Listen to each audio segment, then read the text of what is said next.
Hello everyone, Dex here, welcome to episode 158 of Masinto Let's Play. So I'm right here at my liquid warehouse, which today, hopefully, I'm gonna finally finish setting it up, meaning that I'm probably gonna get my last liquid today, which is crushed ice. And after that, well, I'm not gonna nuke the warehouse just yet, but I'm gonna basically finish setting it up so I can start using it, or at least some of those stuff, and pretty much complete the project. So let's get started. So in the previous episode, I already got myself a nice 2 sets of bees, 2 icy princesses and drones. I mean, 1 princess, 1 drone. And I inoculated each one of them with all kinds of good stuff. Let's take a look. So all of them have high fertility. Both of them have high fertility. Both of them have temperature tolerances, and well, they can create the ice shards, which is what I'm looking for. So let's start setting them up in a way that they can start reproducing and creating what I want. And the thing I'm going to use this alveoli right here because it's already set up and I don't need to set up anything else, and it's already set up in a nice location that I can just connect it to the rest of everything right here. So it should be relatively simple to do. Let's set it up. So I'm going to need a redstone engine and a redstone torch. I don't have engines in my Planet Logistics network. Forgot about that. Okay, so let's get a redstone engine. A redstone torch. I will need an apiarist pipe and a wooden pipe and some golden pipes. And probably also an iron pipe. This, and some apiarist pipes. Just 1 basically. Okay. And I'm gonna set it up similarly to what I've done here. So, well, this, I don't know if I can actually pull out of this block. So let's replace this one with this. Don't think you can pull out of any of the specialty blocks, heater or not, like it might, or a fan or not. Like, maybe you can pull from some of them, but I have a feeling that you cannot pull from those kind of, you know, those blocks. Anyway, so redstone torch on the bottom, a redstone engine on top of it, a wooden transport pipe, an apiarist pipe, and right here, oh yeah, it shouldn't be any problem. I don't even need an iron pipe, I don't think. So it should look like this. Oh wait. Okay, let's get another iron pipe to make sure that I ignore the second alveoli. I don't want to interface it with it whatsoever, so another iron pipe should fix the problem.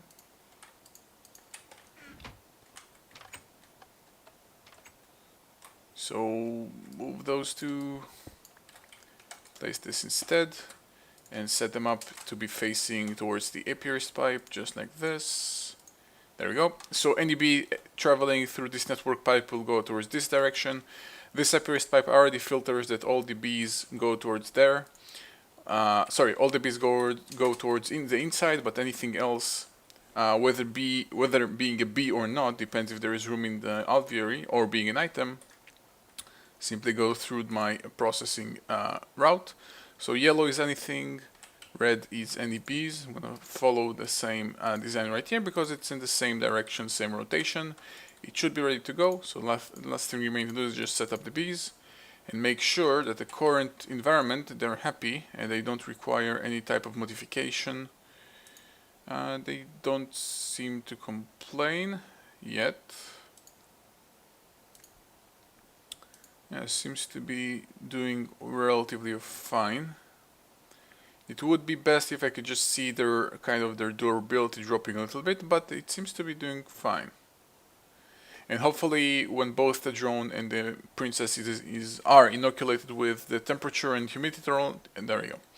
And since both of them are inoculated with the temperature and tolerances, all the future offspring should be the same way, and it shouldn't mutate for any reason whatsoever because there is nothing that should cause mutation. I don't have any mutator block here. So that should be fine. So let's actually set up the actual crushed ice production. So crushed ice production, is made using snowballs and ice shards. Ice shards is the specific product that only comes out of bees, so this is also a reason why this actual liquid will be kind of slow on production, but like every 4 shards is 4 buckets, basically 1 bucket per shard, so it's not that bad, but it's still going to take a little bit of a while. So the recipe requires ice shards and snowballs. Now, ice shards obviously is a product that's going to come out of those bees. It's going to take a little bit of a while, but it's going to come out of them. Snowballs, on the other hand, it's not a problem, but it's not something that right off the bat that I can solve right away. I do have some snowballs here, mainly because those ice combs, which come out of the same bees, and also my wintry bees, create snowballs. So this is why I have a little bit of snowballs, and I think in the long run actually this amount of snowballs will be enough. Let's try with it at the moment. If it won't be enough, I can simply find a way to interface with this snowball chest right here, the gray ender chest network, which contains snowballs for 2 of my farms, which quite amusingly at the moment none of them is actually running because they're turned off, which is my blaze farm and my spider farm.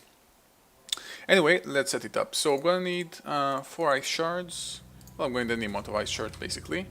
A snowball. And the thing is though, I'm going to maintain a specific ratio. This is the first time that I'm going to need a squeezer recipe, which actually maintains a ratio. And what I mean by that is if I try to set up, for example, an export bus which always pushes ice shards and snowballs, it will get filled up with snowballs whenever I don't have ice shards, or the other way around. Now, actually, newer versions of Applied Logistics already have a solution for this with different export buses, but the current version on the Daros 20 pack that I'm playing right now doesn't have that. So I'm going to need to come up with a different way to set it up. I'm considering using a regulator. It's probably the way to go. I'm also going to find a room for this. It's gonna have one input and a liquid output, so no side product, so that's kind of a good thing. Don't need to worry about that. Running out of room here. Okay, what can I do here? Well, I can move the molten redstone to the back right here, and I think it will be good enough. Okay, so this thing is my liquid transposer, which takes at the moment the blue slot from the side. It accepts molten redstone, so let's rotate it like this. And okay, and I'm going to change the back to be the universal output, so it interfaces, no, it's not the back, it's the left, to be universal, so it interfaces with this import bus, and the right slot still remains the same, and the back slot I can actually disable, also the bottom slot. There we go. So this now will place molten ender inside it. I think that's the right, no, it's the blue color needs to be on the bottom. It accepts items from the top, liquid from the left, which is this direction, and the universal output is on the right, which, on this left, on the machine's left, and which is basically the output. And now I have some more room here. I can use this spot right here. Okay, so I'm gonna need a squeezer. The squeezer, and actually let me figure out a way on how exactly do I want to get this done. I'm very much considering using a regulator. Yeah, I think a regulator is the best way for me to go at the moment, so let's use a regulator. So let's get one regulator crafted. I will need... No, it still doesn't help me.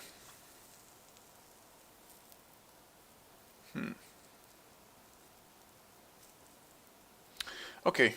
I have an idea. Okay, no regulators, only applied logistics. Okay, let's get a couple of level emitters, two of them, and then end gate. That I think will be the right way to do it. It's also more logically correct.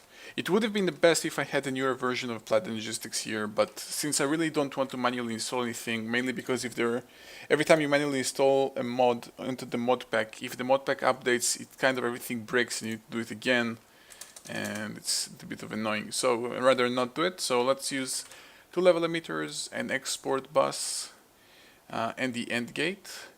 And I think it should be enough. I will need some cables, of course. Cable. And okay, let's try it like this. Oh, I forgot the actual squeezer. Squeezer. Okay, let's set it up.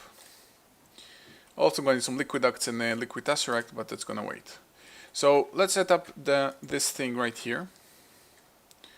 Quite amusingly, it's still gonna have a problem.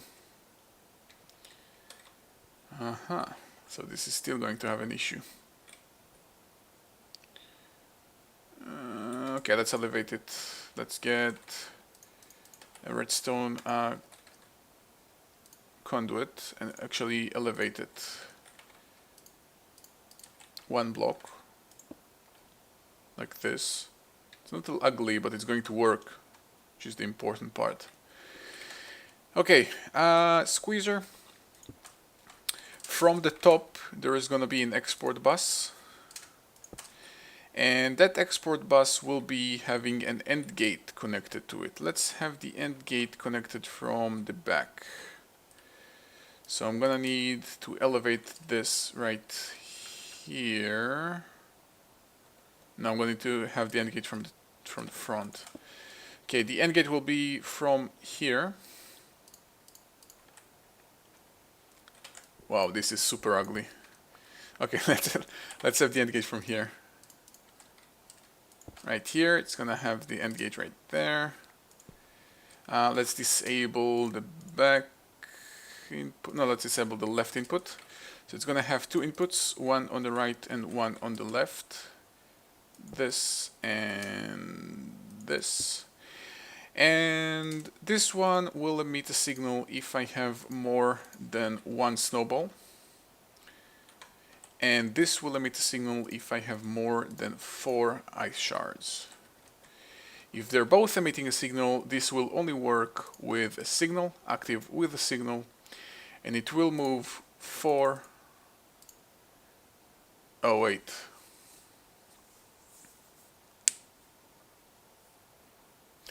It actually can still work, I think. No, it will have a problem.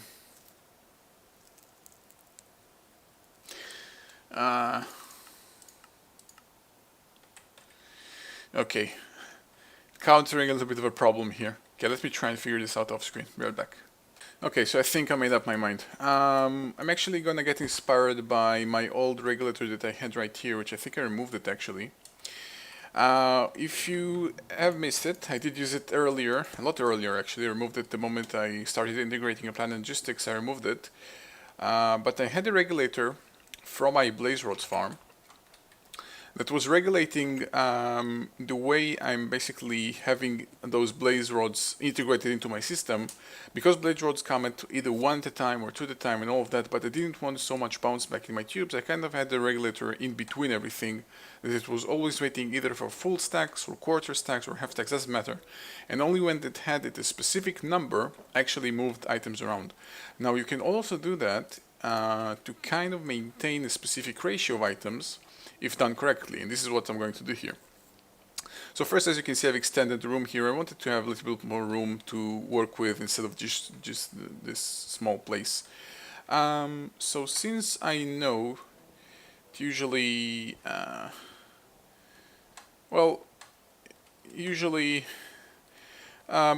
those forestry machines don't really like red power. What I'm going to do is actually also use a hopper in between everything. So I'm going to take a hopper. I'm going to take the regulator that I made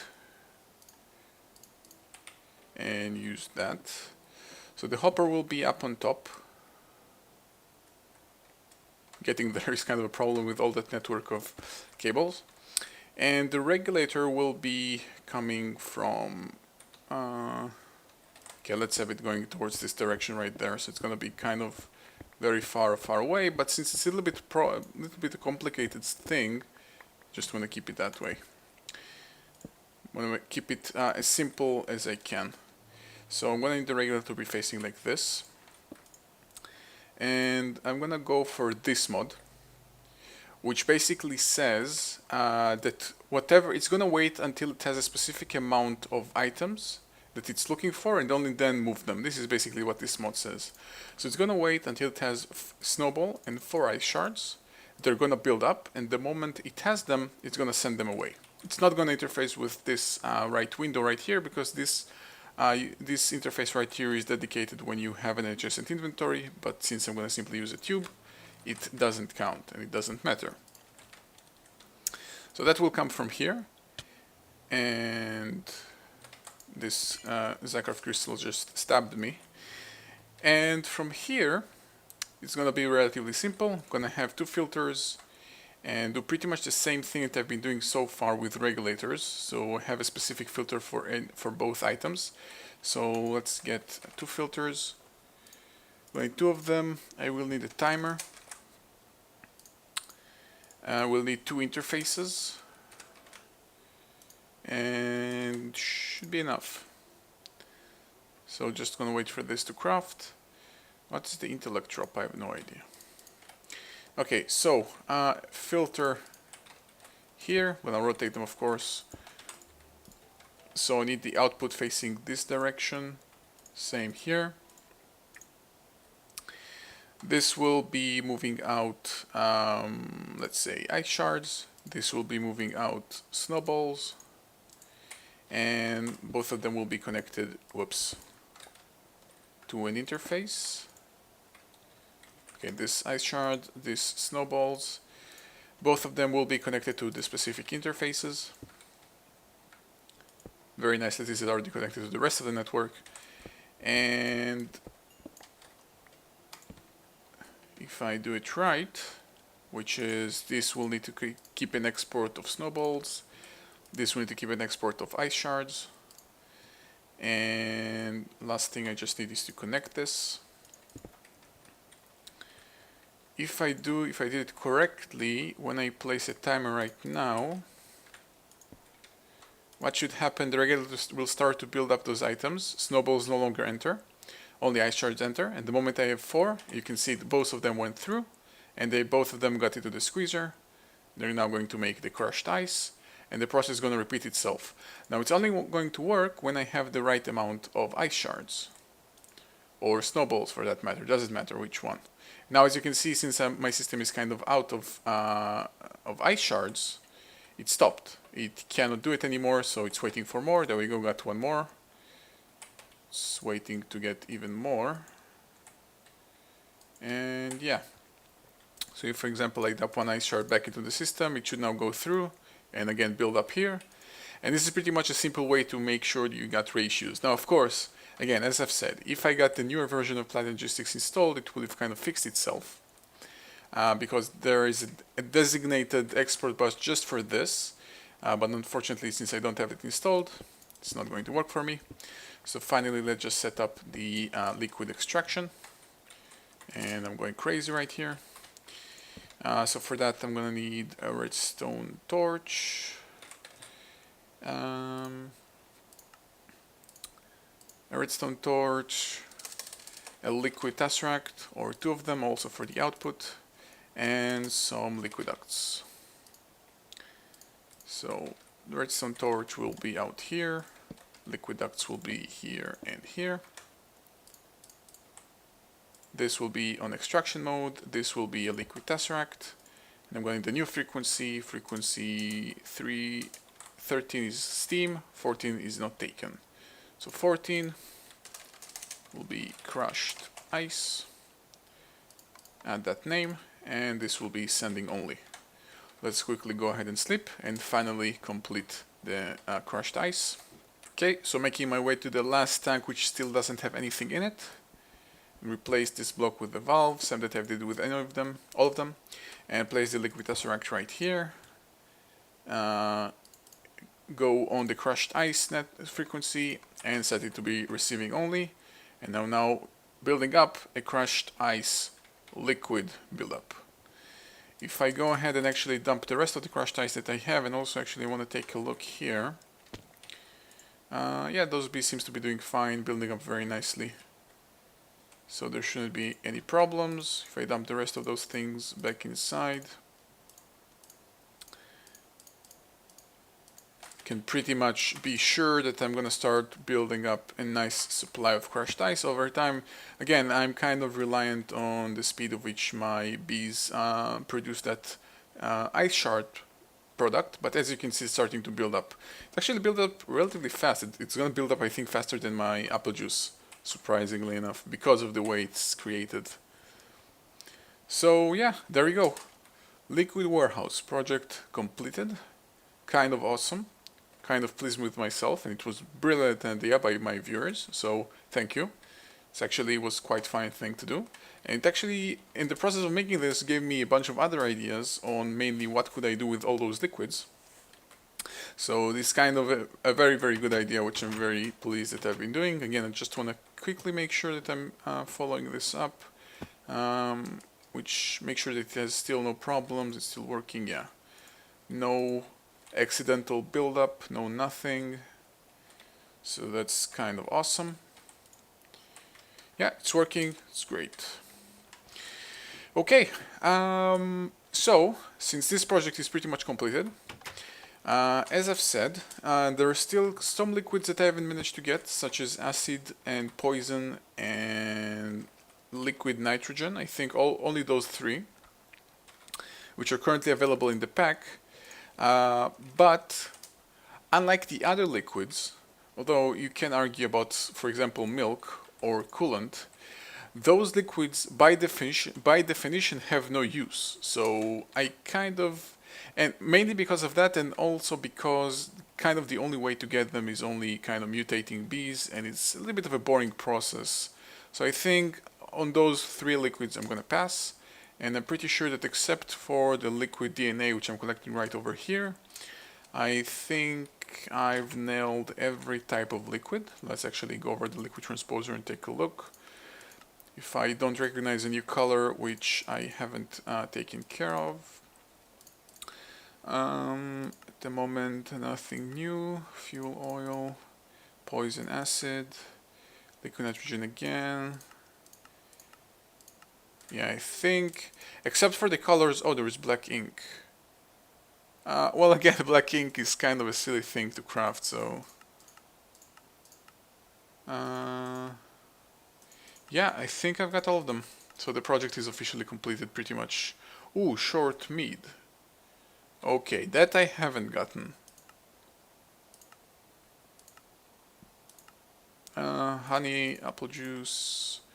Liquid DNA again, steam, and there's probably all the different colors, all the different blue color, yellow color, liquid colors, basically. Okay, so yeah, that thing, molten dyes. They're not really that interesting, and mainly because they're not even colored. If they were colored, it would be awesome, but they're not even colored. So what's the point of getting a red dye if it will look like steam? Okay, so short mead actually surprised me there. How do we create short mead? Alcoholic drop, which comes from an alcoholic comb. Okay. Can ferment honeydew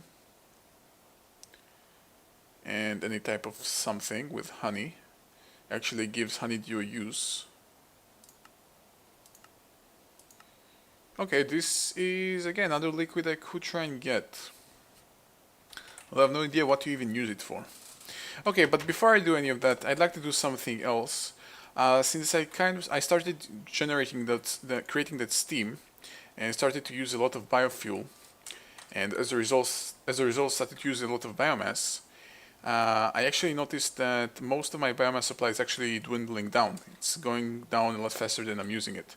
So what I actually noticed, and I didn't know, is that some of the recipes for biomass are like they're kind of better than you might than what I'm doing right here. So for example, if I go for wheat, wheat can directly be squeezed out into biomass, and I don't know how I didn't notice it in the beginning, but it can. And the surprising thing about all of that is that one wheat gives you a tenth of a biomass of bucket. Now, when I'm not looking through water. Water is kind of an infinite resource, so I don't care about that. But one wheat gives you a tenth of a bucket. And if I actually go ahead and take a look at all the fermenter recipes, saplings gives you 8/10 of a bucket, but saplings I don't really care about at the moment, at least not yet. Thing is, the compressed plant balls which I'm using gives you half a bucket. And actually, to create them, you use 8 wheats. Like you lose biomass in the process. Now I don't understand why it's happening, or maybe it uses less energy. I don't know, but energy for me is completely free. The only thing that I actually want to consider is the amount of items that I drop in here at the moment, because as you can see, the amount of wheat that I'm using is not enough. So a couple of things that I want to do. First thing, I'm going to change, I don't want to use compressed plant ball anymore. I want to use directly wheat. And the other thing is actually you can start using other things as well. Why is this wisp attacking me? Let's get away from here. So what I'd like to do, let's see what other products can I actually use. So I can use saplings. Saplings are an option. I can use, again, saplings, more saplings, more saplings. Okay. I can use cactus, not the best idea. I can use directly wheat, which is what I want to do. Sugar canes. Mushrooms, which is a kind of a big thing, because mushrooms again is a farm that I have an infinite amount of. I have an infinite farm of mushrooms.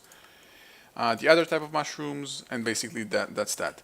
So I've got, instead of using compressed plant balls, I want to change the farm to work with normal wheat, like wheat as is, and saplings, and mushrooms. So it kind of diversify the materials that I'm using, and also make sure that makes other farms more useful, and keep it running, because at the moment, since I don't have enough wheat, I'm actually some of those stills are actually not doing anything. Sorry, not stills, fermenters are not actually doing anything. So let's kind of divide it evenly. I have most of mushrooms, a little bit less of wheat, and the least I have saplings. So let's kind of have that priority. So I've got 16 of them. I've got 16, right? Okay, so let's have 6 of them on mushrooms. So let's change them. Let's change compressed plants to mushrooms. So 1, 2, 3, 4, 5, and 6 into mushrooms. Let's change 5 into saplings, normal oak saplings, because just I'm using that oak farm to produce apples, just very easy to get for me. So 5 of them into saplings, and the last 5 I'm going to simply change them into normal wheat. Not going to use the compressed plants anymore. Obviously I'm still going to have the recipe in my applied logistics network, but I'm not going to use them. So the moment the cart finishes its scoring trip, it's going to start dumping those normal wheat into my system. So it should be a little bit better. Now all of those are currently empty because I don't have any wheat available in my system, but this one is already using oak saplings. Actually, oak saplings create how much biomass? Quite a lot. 8/10 of a bucket. Not bad. Not bad at all. It's actually quite a lot of biomass. And this is the same. All of those are full. Yeah, all those are full, and those should be filling up with mushrooms. I don't think, yeah, mushrooms. I don't think they create too much.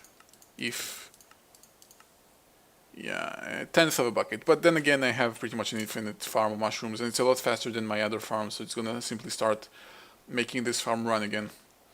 So there is really, this is pretty much the best product that I can use, but kind of on purpose I wanted to use different materials to have this kind of diverse system. Alright, so on that note, I'd like to complete the episode with the happy ending that my liquid warehouse is completed. I did not forget about the short meat, and I will consider adding it, but to be honest, short meat for me is on the same level as the acid and poison and all the extra base liquids. It's kind of completely useless.